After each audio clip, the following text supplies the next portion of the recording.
முக்கியமா சொன்னாலே சார், நீங்க இப்போ ஏடிஎம்கேவை தாக்குறவங்க திமுக தாக்குறது இல்லை. அதே போல கலைஞர் நாணயம் வெளியிட்டீங்கன்னா அவினாஷ் சசிகர் பாராட்டு சொல்ற முதல்ல கொஞ்சம் இணக்கத்தை ஏற்படுத்த முயற்சி பண்றீங்களா?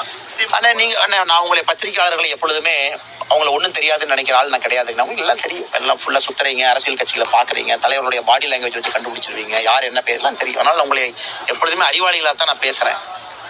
ஆனா ஒரு விஷயத்தை நீங்க நல்லா பாருங்கண்ணா, திமுகவை பொறுத்தவரை தமிழகத்துல இன்னைக்கு எதிர்க்கக்கூடிய ஒரு அரசியல் கட்சி, நான் ஸ்டாட்டிஸ்டிக்ஸ்ல சொல்றேன், பாரதிய ஜனதா கட்சி. ஆர்ப்பாட்டங்கள், போராட்டங்கள், கட்சியினுடைய தொண்டர்கள் எத்தனை பேர் சிறைக்கு போயிருக்கிறாங்க கணக்கெடுங்க.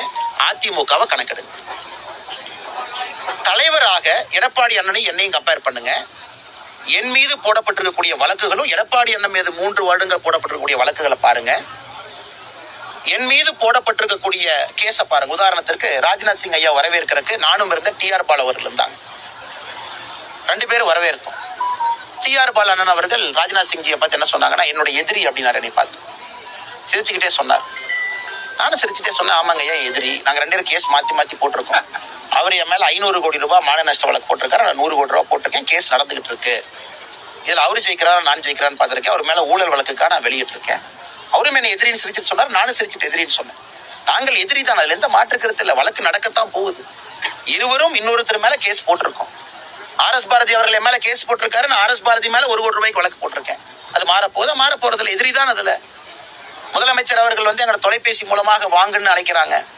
நாங்க போயிட்டு வந்திருக்கோம். அதற்காக அவரை நான் கிரிட்டிசைஸ் பண்றதை நிறுத்த போறோம்னா, அவர் செய்யக்கூடிய தவறுகளை சுட்டி காட்டுறதை நிறுத்த போறோமா? இல்லை. அதனால நீங்க நல்லா புரிஞ்சுக்கலாம், டேட்டா வச்சு ஆர்கியூ பண்ணுங்க. இன்னைக்கு எடப்பாடி என்ன சொல்றாங்கன்னா, எடப்பாடி அண்ணன் மேல எத்தனை அவதூறு வழக்கு, எடப்பாடி அண்ணன் மேல போட்ட வழக்கு RS பாரதி வித்ட்ரா பண்றாரு பாருங்க. என் மேல திமுக வழக்கு வித்ட்ரா பண்ணிருக்கா? அப்ப எடப்பாடி அண்டர்ஸ்டாண்டிங் போலி நடத்தமா? RS பாரதி அவங்க ஹைவே டெண்டர்ல CBI என்கொயரி கேட்கிறாரு. அவர் போட்ட வழக்க மர்மமான முறையில RS பாரதி அவங்க வித்ட்ரா பண்றாங்க. கொடநாடு வழக்கு என்கொயரி எங்க போயிட்டு இருக்கு? அதை பத்தி ஏன் திமுக பேச? அதுக்குள்ள நான் போக விரும்பல. நேர்மையான பத்திரிகையாளர்களுக்கு உண்மை தெரியும். RS பாரதி அவங்க எதுக்கு கேஸை வித்ட்ரா பண்ணாங்க? எடப்பாடி பழனிசாமி அவர்கள் மீது CBI வழக்கு கோரி போடப்பட்ட ஹைவே டெண்டர் வழக்கு. என் மேல யாராச்சும் வித்ட்ரா பண்ணிருக்காங்களா? கிடையாது. நான் டிஆர் பால் என்கிட்ட கான்பிடன்ஸ்ல என்ன சொன்னாங்கிறதே நான் தெளிவுபடுத்திருக்கேன். அவர் சிரிச்சுக்கிட்டு சொன்னார், அவருக்கு பெருந்தன்மை இருக்கலாம், அதேதான் நானும் சொன்னேன். அதனால எங்களுக்குள்ள எந்த விதமான கருத்து வேறுபாடோ மாற்றமோ இல்லை. இது எதிர் துருவத்தில் இருக்கிறோம், நார்த் போல் சவுத் போல். அண்ணன் இது ஒரு பண்புனே. கண்டிப்பா பத்திரிகை நண்பர்கள் இதை கண்டிப்பா நீங்க பார்க்கணும். 100வது ஆண்டுல ஒரு மனிதனுக்கு மரியாதை கொடுக்க மாட்டோம். சரி, ராஜ்நாத் சிங்ஜி வந்துட்டாங்க. நான் சொல்றேன், தமிழக பாரதிய ஜனதா கட்சி தலைவராக நாங்கள்லாம் அந்த விழாக்கு போக மாட்டோம், நாங்க புறக்கணிக்கிறோம்னா எங்களை நாங்கள் அவமானப்படுத்திக் கொள்வதற்கு அது சமம் என்று நான் நினைக்கின்றேன். மம்தா பானர்ஜி வர்றாங்க, தனியார் நிகழ்ச்சிக்கு போறாங்க, கட்சி தலைவர் முன்னாள் கட்சி தலைவராக இருந்தவங்களுடைய இல்லத்துக்கு போறாங்க, ஆளுநரா இருக்கிறாங்க. அன்னைக்கு அந்த கட்சியினுடைய தலைவரா நான் சொல்றேன், இன்னைக்கு நான் போக மாட்டேன், அந்த அம்மாவோட நான் ஒரே இடத்துல இருக்க மாட்டேன்.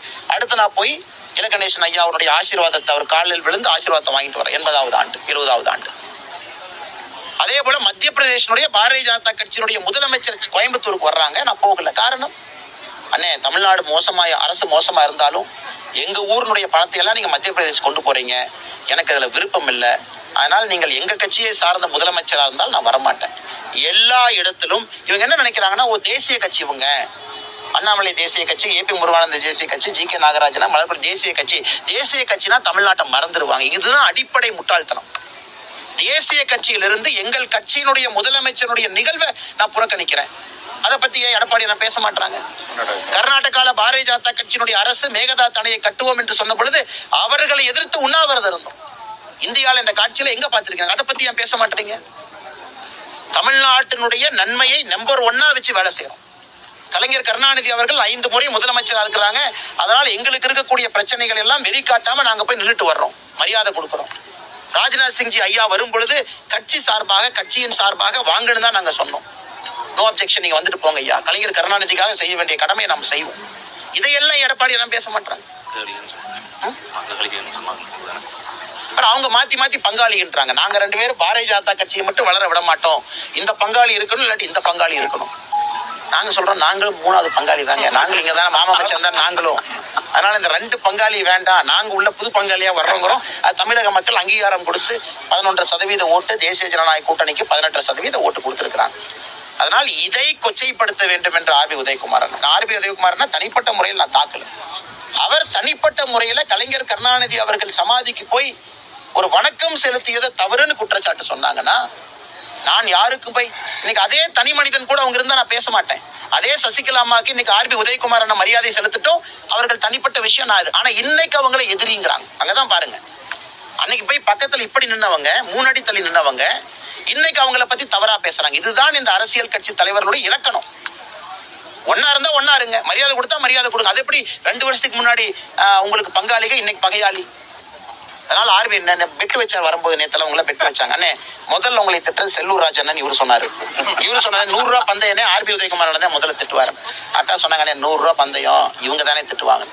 ஆனா இன்னைக்கு அந்த பந்தயத்துல ஆர்பி உதயகுமாரன் வந்திருக்காங்க, இன்னும் நல்லா திட்டுவாங்கண்ணே. சாயந்தரம் கோயம்புத்தூர் ஏர்போர்ட்டுக்குள்ள மறுபடியும் பேசணும். அதனால அதிமுக முதல்ல இந்த அண்ணாமலையின் மீது கக்கக்கூடிய வன்மத்தை அடக்கி வைக்கணும்.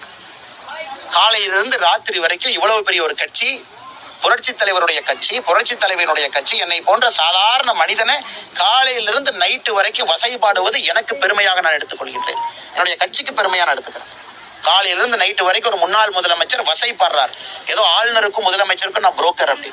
இவங்க தான் அண்ணாமலை ஒண்ணும் இல்லாதவன்னாங்க. இன்னைக்கு ஆளுநருக்கு முதலமைச்சருக்கு பஞ்சாயத்து பண்றதே நான் தான் அப்படிங்கிறாங்க. அதனால இதை பார்த்து சிரிப்பது அளவுதான் தெரியலீங்கன்னா, கலைஞர் கருணாநிதி அவர்களுக்கு நீங்க மரியாதை செலுத்த வரலையா, முடிஞ்சு போச்சு, உங்க பிரச்சனை. நாங்க மரியாதை செலுத்தணுமா, எங்க பிரச்சனை. மத்த பிரச்சனையை பேசும். மரியாதை செலுத்தினால ரகசிய கூட்டணி, கள்ள உறவு, என்ன வார்த்தை பாருங்க, கள்ள உறவு. அதனால நேற்று நான் கேட்டேன், கள்ள உறவுங்கிறது என்ன வார்த்தை? அது எப்படிப்பட்ட வார்த்தை? ஒரு முன்னாள் முதலமைச்சர் பயன்படுத்தக்கூடிய வார்த்தையா, ஒரு பக்குவப்பட்ட அரசியல்வாதி பயன்படுத்தக்கூடிய வார்த்தையா? அதை எல்லாம் தான் நாங்கள் கண்டிக்கின்றோம். ஏன்னா அந்த நாணய வெளியீட்டு விழால இவரை ராகுல் காந்தி அவர்களும் அழைக்கவே இல்லை. அப்படி இருக்கும்போது பாஜக முக்கிய அங்கம் வகிச்சீங்க. அதனாலதான் கேட்கிறேன், நீங்க இணக்கமான ஒரு சூழலை ஏற்படுத்த நீங்க விரும்புறீங்க சார்? உங்களுக்கு தெரியும் சார், உங்களுக்கு தெரியாத எது இல்ல சார். ராகுல் காந்தி அவர்களை ஏன் அழைக்கவில்லை? இது கேட்க வேண்டிய கேள்வி முதலமைச்சர் கேட்கணும். முதலமைச்சர் அவங்ககிட்ட கேட்கணும். இன்னைக்கு அண்ணன் செல்வ பெருந்தகை அவரு இந்த கவுண்டமணி சொல்லுவார், ஒரு புது விளக்கம் கொடுப்பாரு பாரு, நாமளே டமார்னு யோசிப்போம் அப்படிங்கிற மாதிரி அவர் ஒரு விளக்கம் கொடுக்கிறார். அதாவது அவங்க வந்ததெல்லாம் ஏத்துக்கிறோம், ஆனா இருந்தாலும் அப்படிங்கிறார். அண்ணா ராஜ்நாத் சிங்ஜி அவர்கள் வந்தது மத்திய அமைச்சராக, பாரதிய ஜனதா கட்சியினுடைய தொண்டனாக, தலைவராக வரல. பாதுகாப்புத்துறை அமைச்சர், கேபினெட்ல நம்பர் 2 சீனியாரிட்டி. பிரதமர் மோடி அவர்களுக்கு பிறகு மந்திரி சபையில நம்பர் 2 ராஜ்நாத் சிங்ஜி, அதான் order of presidents. Number 2 cabinet minister இன்னைக்கு தமிழகத்திற்கு மத்திய அரசின் சார்பாக பங்கேற்றிருக்கிறாங்க. அவங்க கவர்மெண்ட்டை கூப்பிடணும்னு முடிவு எடுத்திருக்கிறாங்க.